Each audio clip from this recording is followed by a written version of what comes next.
عملية طوفان الأقصى يلي كانت مفاجأة للجميع وما حدا كان متوقعها.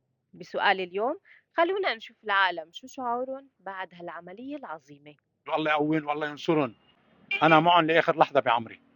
الدم اللي بيجري بعروقي لكل واحد بيقول انا مقاوم وحامل سلاح ضد العدو الصهيوني. سيد موسى قال يأبى القدس أن يتحرر إلا على أيدي المؤمنين الشرفاء. انه ما كان في حدا متوقع انه يصير في هيك عمليه على قلب اسرائيل. والله يهني الشباب والله يوفقهم. رسالة تضامن، رسالة مقاومة حقيقية، لأنه الإسرائيلي مغطرس في الدنيا كلية. صعب، هالفرحة ذكرتني بسنة 2000 لما فتنا نحن على الخيام، على مقطع الخيام وكذا وهيك، هذا القصص كلها والخبريات كلها، فكانت فرحة لا توصف. الله يقويهم، الله ينصرهم على الإسرائيلية.